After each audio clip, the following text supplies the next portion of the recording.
হেজুনকা সম্পর্কে আমরা জানলাম।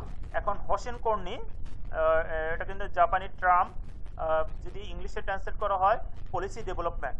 এই পলিসি ডেভেলপমেন্ট আসলে খুবই গুরুত্বপূর্ণ একটা বিষয়। মিডল ম্যানেজমেন্টকে নিয়ে একটা পলিসি ডেভেলপমেন্ট করা হয়, সেটাই আমি দেখি বা ইংলিশে একটু এটা দেখে আসি আলোচনাটা। Hossain Carney align the goal of company with the plan of middle management and the work perform on the plant floor. Hossain Carney কোম্পানির লক্ষ্যগুলির মধ্যম ব্যবস্থাপনার পরিকল্পনা, ভালোভাবে আপনারা বুঝেন। হোসেন কর্নি কোম্পানির লক্ষ্যগুলি মধ্যম ব্যবস্থাপনার পরিকল্পনা, মিডল ম্যানেজমেন্টটাকে ব্যবস্থাপনার পরিকল্পনা করে প্ল্যান্টের মেঝেতে সম্পাদিত কাজের সাথে এদের সম্পৃক্ত বা সারিবদ্ধ করে। আমরা সবাই হোসেন কর্নি বুঝেছি। এখন আমার অষ্টম যেটা ছিল জিদোকা অটোমেশন, এটা কিন্তু জাপানি একটা term.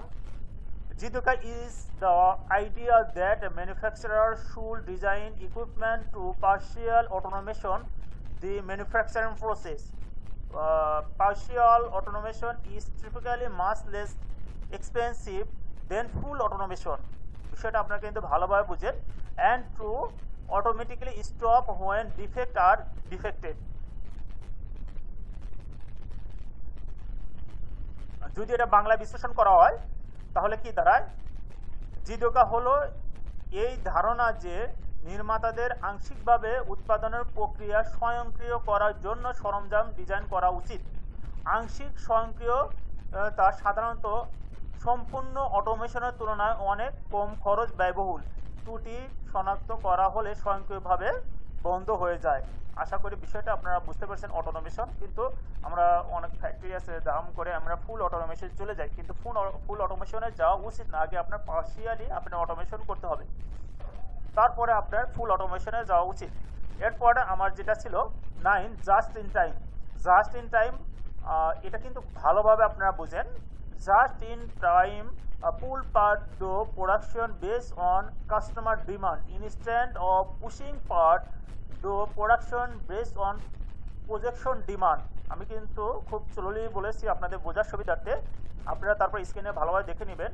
Provide on many lean tools such as continuous flow, level scheduling, pack time, kanban, standard work. আমি যদি এটা বাংলা বিশ্লেষণ করি, জাস্ট ইন টাইম প্রজেক্ট, এটা কিন্তু ভালোভাবে জানেন। প্রজেক্ট যখন আপনার চাহিদা দিবে, অর্থাৎ জাস্ট ইন টাইম প্রজেক্ট চাহিদার উপর ভিত্তি করে উৎপাদনের মাধ্যমে যন্ত্রাংশ করার পরিবর্তনে গ্রাহকের চাহিদার উপর ভিত্তি করে যন্ত্রাংশ টানে এবং কন্টিনিউয়াস এর কী কী উপায় আর রয়েছে, আপনার লিন টুলস রয়েছে, continuous flow, level scheduling, কানবান, standard work মতো অনেক লিন টুলস সরবরাহ প্রদান করে। কন্টিনিউয়াস ফ্লো খুবই গুরুত্বপূর্ণ একটা বিষয়।